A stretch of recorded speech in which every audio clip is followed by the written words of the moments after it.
All right, so here it is, the 2000 Most-tang. Since it is most of a Mustang. And surprisingly, this actually works. It drove me all the way home. I asked the previous owner, what's the story? And how did this poor car end up like this? And he told me that the previous owner to him was going to build a roll cage. So this was all part of quote unquote weight reduction. Definitely accomplished that. So there's nothing of creature comfort on the inside except for this Sparco racing seat that is just a little too small for me.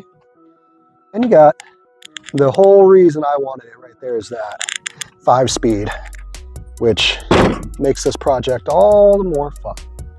But as you can see, anything that could get pulled off of here has pretty much been pulled off, except for the hood, which is scooped. So you can see the engine in there. So I already got a bumper lined up for it. And you know, it actually drives really good. So let's see what I could get into with this. I think it's going to be pretty awesome. Alrighty, so first things first, this thing doesn't have a bumper, and I happen to have a bumper in my garage. So this is a bumper, you might recognize this from the Dodge Ram that I did. So we put a bigger bumper on there, got that one all sorted out.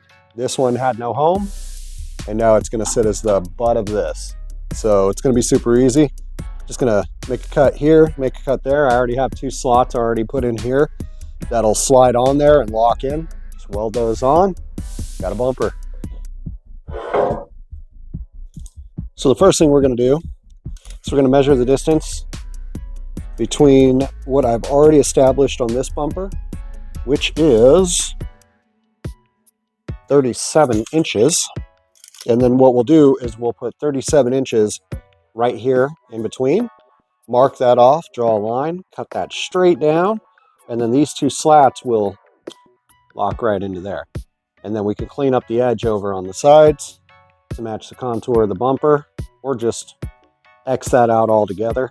And that way I weld just on top of there into the face right there.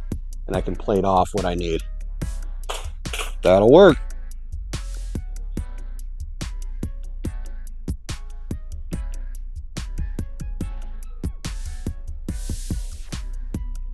Let's see how this baby fits. Alrighty, let's burn some metal.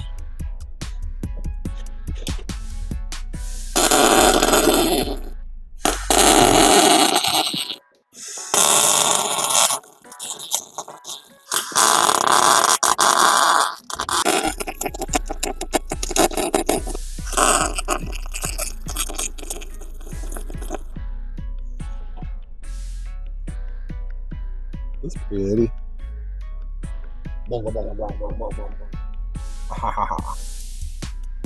And yes, I still use my Harbor Freight welder, which has always served me well. Alrighty, so here it is. It's on there nice and straight. Looks good. Looks a lot beefier than factory, that's for sure. Alrighty, so there you have it. Got the bumper on there. Looks way better than we started out today. After getting the bumper on there, I have a ton of ideas for what I want to do with this back end, including just cutting that straight down and then boxing it off with some rectangular tubing, finishing this floor plate right here so it just kind of smoothly goes into the back of the vehicle. And then you can flat load whatever you want in the back of this thing. Not sure exactly what I want the functionality of it to be yet, but right now it's a pretty blank canvas. So I'm excited to see what I can do with it. And thank you for watching what I've done so far. Tune in next. So for the front, I didn't actually have a bumper just laying around the garage. So I took to Amazon to find what could be the absolute best option for a Mustang that's not made for a Mustang. God, that is so cool. But now, I definitely want to get those factory fenders back. I think that'll be pretty sweet. The next step here is to clear out a little bit of the plastic that was part of the headlight support, so that way I can ensure a proper fitment of the bumper. So one thing's for sure, American plastic is not the same as European and Japanese plastic. So I went ahead and I took the bumper off. This is the little crush zone right there. That happens to be about 2 by 2 square. So I think that is how I'm going to establish my mounts. I'm just going to drive that into the crush zone, strengthen it up a little bit, weld it to that, and that'll be in the frame horn just enough. And that will be able to give me a distance out to meet the bumper. And I'm just going to drive it in a little bit to kind of get it where I want it.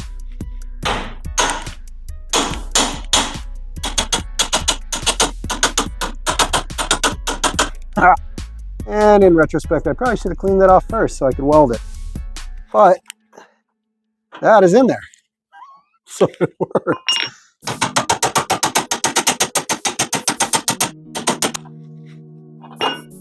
Haha! Now I have frame horns. So now that I got the horns on, I can go ahead and get it refitted on and see how it sits and where those horns are going to line up and push away from the body. So it lines up right over the bolt hole right there. So we want to close this gap a little more. Probably bring her in about 2 inches.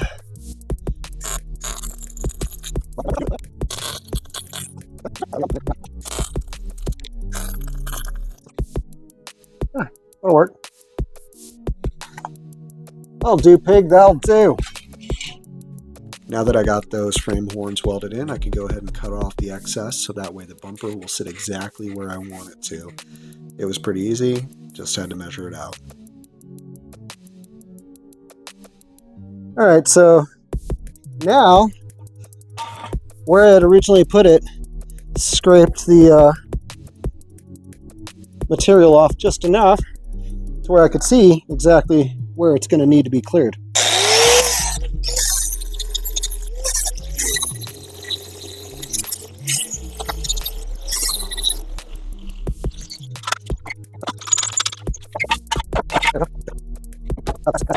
Oh, I really like that.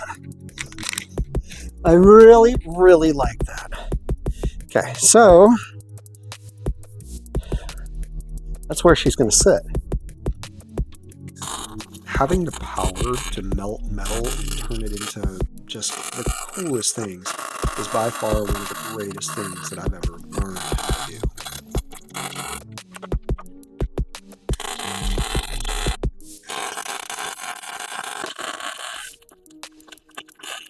Well, there you have it. If you're looking for your next drift bumper, that's it down the lane. So you can see this bumper actually fits this very, very well. So I think I might have to just get some stock fenders for the front to kind of finish that up. I could do some cool stuff to them, but I was originally going to do some tube work up here, but I think the stock fenders will just make that look mean. So there she blows. That is a beefy bumper. I like it. So this is a wrap on the bumpers. As you can see, got that mounted on there. It looks way better than I could have ever expected a Jeep bumper on a Mustang to look. So very happy with the results. I'll probably make a review on Amazon about how great these are for Mustangs, just so people lose their mind. But either way, next video, I'm going to start working on the back.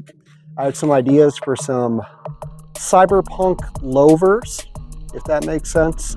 So I'm going to do a bunch of metal work in the back, and that's going to be all custom work versus figuring out how to make something work. Either way, thank you for watching. I hope you're subscribed. If you're not, then that's a bummer. But either way, thank you for watching. See you again next time.